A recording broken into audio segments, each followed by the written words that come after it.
इस वीडियो में पढ़ेंगे फंक्शन के बारे में। तो पहले कुछ फंक्शन के बारे में बेसिक बातों को जान लेते हैं, जैसे कि फ़ंक्शन को रिप्रेजेंट कैसे किया जाता है, y=f(x). और किसी भी फंक्शन का हम लोग अगर ग्राफ बना लें तो उससे उसकी डोमेन और रेंज पता कर सकते हैं। तो उसका ग्राफ कैसे बनाते हैं? ग्राफ देखिए बनता कैसे है। ग्राफ में दो परपेंडिकुलर लाइंस होती हैं एक दूसरे के। जैसे यहाँ पर आप देख रहे हैं ये एक्स लाइन होती है और ये वाई लाइन है। एक्स और वाई लाइन के बीच का जो एंगल होता है वो 90 डिग्री होता है। इसमें जो पॉइंट्स होते हैं सभी यहाँ पर +1, +2, +3 सारे पॉइंट यहाँ पर प्लस में होते हैं और इसके लेफ़्ट साइड में नेगेटिव में होते हैं। और जो यहाँ तक हम आगे बढ़ते जाएंगे तो जो सबसे लास्ट पॉइंट होगा हम लोग उसको मानते हैं कहीं इमेजिनरी पॉइंट मिलेगा -इनफाइनाइट, जो कि बिल्कुल लास्ट पॉइंट को दिखाएगा। सेम एज़ यहाँ पर अगर हम लोग बढ़ते चले जाएं देन उसका जो लास्ट पॉइंट होगा +इनफाइनाइट होगा। और सेम एज़ यहाँ पर +1, +2, +3 और यहाँ पर भी आगे बढ़ते चले जाए तो यहाँ पर इनफाइनाइट मिलेगा प्लस में, और सेम एज़ यहाँ पर नेगेटिव में। और यहाँ पर जो वाई एक्सिस पे वैल्यू होगी वो माइनस में होगी, -1, -2, -3, -4। इसको बोलते हैं फर्स्ट क्वाड्रेंट, इसको बोलते हैं सेकंड क्वाड्रेंट।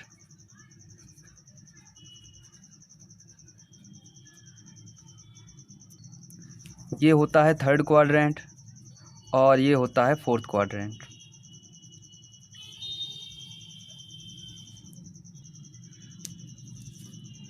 एक्स को हम लोग एब्सिसा भी बोलते हैं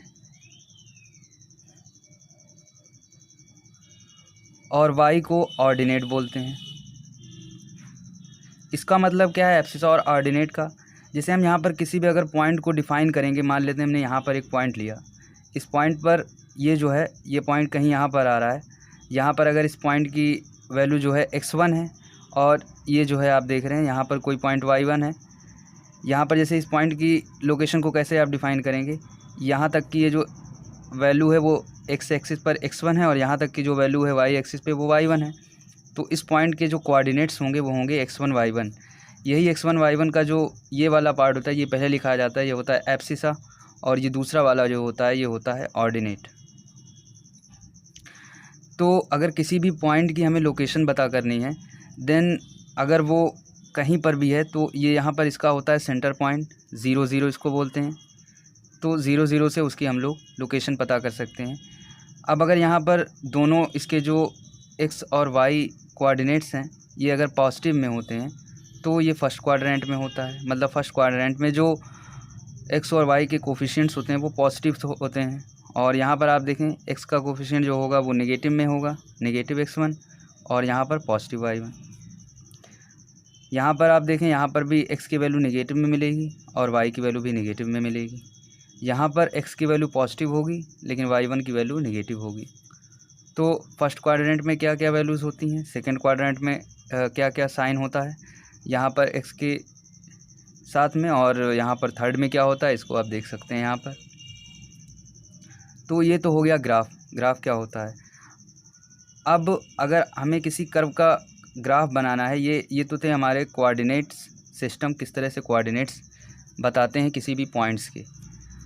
अब यहाँ पर अगर किसी कर्व की बात करें हम कि हमें कोई भी फंक्शन दिया गया है या कोई भी इक्वेशन दिया गया, उसके लिए जैसे कि हमारे पास कोई इक्वेशन दे दिया गया y है, उसमें जो है हमारे पास कोई इक्वेशन दे दिया गया है ax² + bx + c,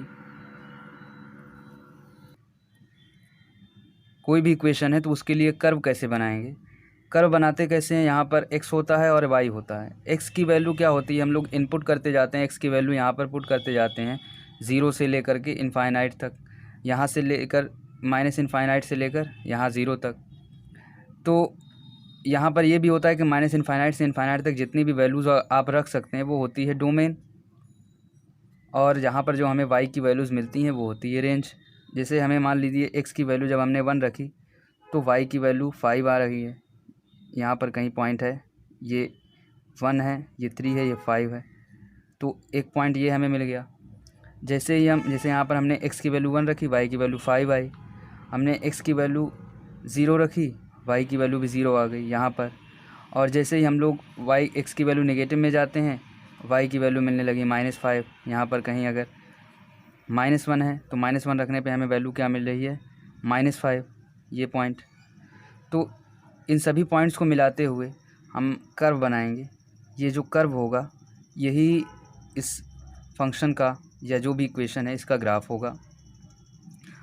अब यहाँ पर x की जितनी भी वैल्यूज़ को हम लोग रख सकते हैं इस इक्वेशन में, इस फंक्शन की, वो होती है डोमेन। यहाँ पर x की जितनी भी वैल्यूज़ रखी जा सकती हैं वो डोमेन कहलाती हैं, और जितनी भी y की वैल्यूज़ हमें मिलती हैं वो रेंज होती है।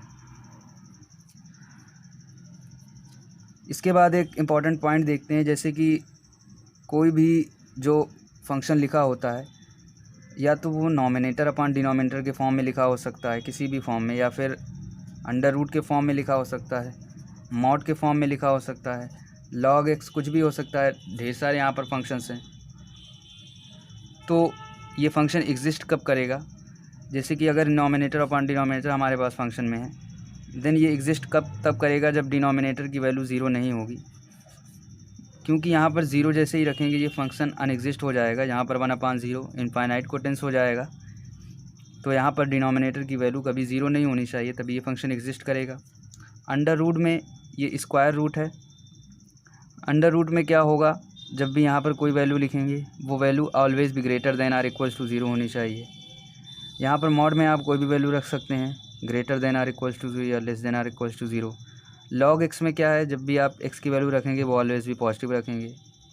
यहाँ पर जो बेस होगा, इस बेस की भी एक वैल्यू रख सकते हैं हम लोग कि यहाँ पर हम लोग इसकी वैल्यू ज़ीरो से बड़ी रख सकते हैं लेकिन एक नहीं रख सकते हैं। तो ये कुछ फंक्शंस थे जिनको हमें ध्यान में रखना होगा कि अगर इस तरह के फंक्शंस आएंगे तो उनके लिए क्या क्या मेन पॉइंट्स होंगे कि इसमें इस फंक्शन में डिनोमिनेटर की वैल्यू ज़ीरो नहीं होनी चाहिए। इसमें अंडर रूट में जो वैल्यू दी हो उसकी वैल्यू कभी भी जो है नेगेटिव में नहीं होनी चाहिए, ऑलवेज़ भी पॉजिटिव या greater than equal to zero होनी चाहिए। मॉड में वैल्यू कोई भी हो सकती है, log x में। अब ऐसे बहुत तरह के फंक्शंस हो सकते हैं, जैसे कि अगर कुछ इस तरह का फंक्शन दिया है 1/x, तो x की वैल्यू जो होगी जब ज़ीरो रखेंगे आप तो फंक्शन अनडिफाइंड होगा। इसी के लिए हम लोग डोमेन को डिफ़ाइन करते हैं कि डोमेन उन नंबर्स का एक पूरा सेट होता है कि जिसमें x की सभी वैल्यूज़ को हम लोग रखते हैं, जिसके लिए इस फंक्शन की वैल्यू या किसी भी फंक्शन की वैल्यू रियल नंबर्स में हमें मिलती है। जैसे कि यहाँ पर आप इसकी जब डोमेन देखेंगे तो डोमेन होगी -इनफाइनाइट से लेकर के ज़ीरो और ज़ीरो से लेकर इनफाइनाइट, यहाँ पर यूनियन लगेगा बीच में, -इनफाइनाइट से ज़ीरो और ज़ीरो से इनफाइनाइट। डोमेन वही वैल्यूज़ होती हैं जिन वैल्यूज़ के रखने पर हमें जो y की वैल्यू होती है, जो फंक्शन होता है हमारा, जो फंक्शन होता है वो डिफ़ाइन होता है। तो इसलिए हम लोग डोमेन का यहाँ पर यूज़ करते हैं। अब इसके बाद डोमेन की वैल्यू रखने पर जो हमें आउटपुट मिलता है उस फंक्शन में, जो उस फंक्शन की वैल्यू मिलती है वो रेंज होती है। अब इसके बाद कुछ ब्रैकेट्स को देख लेते हैं जो नॉर्मली यूज़ होते हैं। यहाँ पर देखेंगे आप 3 तरह के ब्रैकेट होते हैं, एक इस तरह के, दूसरे ये और तीसरे इस तरह के ब्रैकेट। इनको बोलते हैं ओपन ब्रैकेट। ये इस तरह के भी मिलते हैं, इस तरह के, या फिर इनको इस तरह से भी लिखा जा सकता है।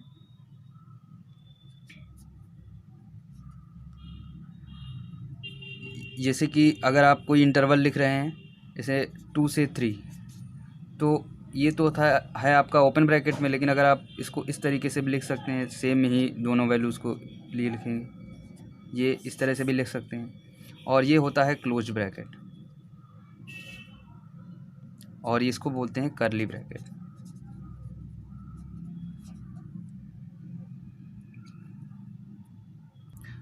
इस सब का यूज़ कैसे है, जैसे अगर हमें कोई फंक्शन दिया गया है f(x), उसके लिए कहा गया कि डोमेन ये है, तो यहाँ पर इस ब्रैकेट को लगाने का क्या मतलब होगा, यहाँ पर हम पॉइंट्स दिखा देते हैं। यहाँ पर पॉइंट्स हैं 2 और 3, और यहाँ पर कहीं 0 होगा, 1 होगा, यहाँ पर 4 होगा। तो यहाँ पर फंक्शन के लिए कहा गया कि इसकी डोमेन 2 से 3 में होगी। तो यहाँ पर इस ब्रैकेट का लगाने का क्या मतलब होता है कि हम 2 नहीं लेंगे, 2 की जस्ट राइट की वैल्यूज़ को लेंगे, 2.00001, और 3 नहीं लेंगे, 3 की जस्ट लेफ़्ट की वैल्यूज़ को लेंगे, 2.9999। तो इसके लिए हम लोग ओपन ब्रैकेट का यूज़ करते हैं कि हम लोग जिसके लिए जिस वैल्यू को नहीं ले सकते हैं जस्ट उसके राइट की वैल्यूज़ को लेते हैं या फिर जस्ट उसके लेफ़्ट की वैल्यू को लेते हैं। सेम एज़ अगर इसकी डोमेन कुछ इस तरह दी होती, बिलोंग्स टू 2 से 3, तो इसके लिए हम लोग कहते हैं हम लोग 2 भी ले सकते हैं, 2 से बड़ी सारी वैल्यूज़ को ले सकते हैं, 3 भी ले सकते हैं, 3 से छोटी सारी वैल्यूज़ को ले सकते हैं। इसके लिए क्लोज ब्रैकेट का यूज़ होता है। लेकिन अगर लिखा होता डोमेन बिलोंग्स टू 2, 3 करली ब्रैकेट्स के अंदर, तो हम लोग केवल और केवल 2 को ले सकते हैं, 3 को ले सकते हैं। तो इस एग्जांपल से हम समझ सकते हैं कि किस तरह से ओपन ब्रैकेट, क्लोज्ड ब्रैकेट और करली ब्रैकेट को यूज़ किया जाता है। अब जैसे हम किसी भी फंक्शन का ग्राफ बनाते हैं, तो ग्राफ से हम ये भी चेक कर सकते हैं कि वो जो इक्वेशन दिया गया है, हमें पहले तो इक्वेशन दिया होगा कोई इक्वेशन, उस इक्वेशन का हम ग्राफ बनाते हैं। मान लेते हैं हमने ये ग्राफ बनाया, ये कुछ इस तरह से ग्राफ जा रहा है। उसको हमको चेक करना है कि वो फंक्शन है कि नहीं। इसके लिए क्या करते हैं, ये वाई एक्सिस है, वाई एक्सिस के पैरेलल लाइन ड्रॉ करते हैं। यहाँ पर कहीं भी अगर ये वाई एक्सिस वाली जो लाइन है पैरेलल, अगर ये इस कर्व को, ये हमारा कर्व है इक्वेशन का, किसी अगर 2 पॉइंट पर कट कर देती है तो उसको बोलते हैं कि वो इक्वेशन जो है फंक्शन नहीं है। अदरवाइज़ अगर ये एक ही पॉइंट पर यहाँ पर देख रहे हैं कट कर रही है उस कर्व को, कहीं पर भी आप ड्रॉ करें तो वो फंक्शन होगा। जैसे कि हमने एक एग्ज़ाम्पल लिया x² का और एक एग्ज़ाम्पल लिया हमने x² + y² = 4। हम यहाँ पर एग्ज़ाम्पल लेते हैं x² + y² = 4। दोनों का हम लोग ग्राफ बनाएंगे, उसके बाद बताएंगे कि कौन सा फंक्शन है कौन सा नहीं।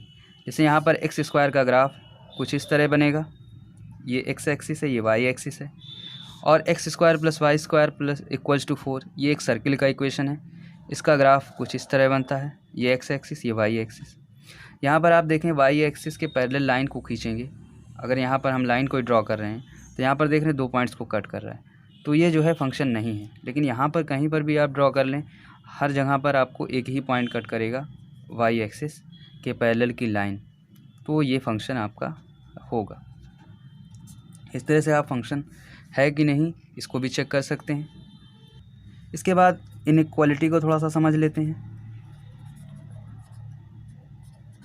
इनइक्वालिटी का साइन देखते होंगे आप, कुछ इस तरह बनता है, कभी इस तरह, कभी इस तरह बना देते हैं, कभी इस तरह। तो इसको समझते हैं क्या है। जैसे अगर कहीं पर कोई फंक्शन दिया गया है ग्रेटर देन 0, या दे दिया गया लेस देन 0, या greater than or equals to 0, less than or equals to 0, इन सब का मीनिंग क्या होता है उसको समझेंगे। यहाँ पर हम लाइन ड्रॉ करेंगे 0, और यहाँ के जो राइट में वैल्यू होगी वो सभी वैल्यूज़ प्लस में होंगी, +1 +2 +3 ... प्लस इनफाइनाइट। सेम एज यहाँ की जो सभी वैल्यूज़ होंगी वो नेगेटिव में होंगी, -1 -2 -3 ... माइनस इनफाइनाइट। जब यहाँ पर लिखा हो कि इस फंक्शन की वैल्यू जो है 0 से ग्रेटर देन लिखा है, f(x) ग्रेटर देन 0, तो ग्रेटर देन 0 का मतलब होता है कि हमें इस फंक्शन की वैल्यू जो है 0 से बड़ी लेनी है। जब 0 से बड़ी आ रही हो, ये इस इंटरवल को शो करता है। अब यहाँ पर इस साइन से मतलब क्या होता है कि हमें 0 नहीं लेना है, 0 के जस्ट राइट की वैल्यूज़ को देखना है। और अगर ऐसा कुछ बना हो तो इसको बोलते हैं लेस देन 0। इसका मतलब क्या है कि 0 से जस्ट छोटी वैल्यूज़ को लेना है, 0 नहीं लेना है। अगर greater than or equal to 0 का सिंबल बना हो, उसके लिए क्या होता है, 0 भी लेना है और 0 से बड़ी वैल्यूज़ को भी लेना है। आप इसमें डिफरेंस आप देख पा रहे होंगे, इक्वल के साइन से क्या डिफरेंस आ जाता है। और यहाँ पर लिखा हुआ है कि वैल्यू जो है 0 से छोटी होनी चाहिए या इक्वल होनी चाहिए, इसको बोलते हैं less than or equals to 0, less than और इक्वल्स टू 0। तो यहाँ पर आप 0 ले सकते हैं और 0 से छोटी वैल्यूज़ को ले सकते हैं। ये आप समझ गए हैं इनइक्वालिटी किस तरह से। तो ये कुछ बेसिक थे फंक्शंस के बारे में, कि आगे हम क्वेश्चंस करेंगे और कुछ डिफरेंट टाइप्स के फंक्शंस को देखेंगे तो उसमें इनका यूज़ होगा। देन हम लोग जान चुके हैं कि ग्राफ किस तरह से बनाते हैं और ग्राफ को चेक कैसे करते हैं कि फ़ंक्शन है या नहीं, और इनइक्वलिटी को समझ लेते हैं कि इनइक्वलिटी कैसे डिफ़ाइन की जाती है, और उसके बाद ब्रैकेट्स को हमने जान लिया कि ब्रैकेट्स किस तरह के होते हैं। तो यहाँ पर वीडियो का एंड करते हैं और आगे के टॉपिक्स को नेक्स्ट वीडियोज़ में कवर करेंगे।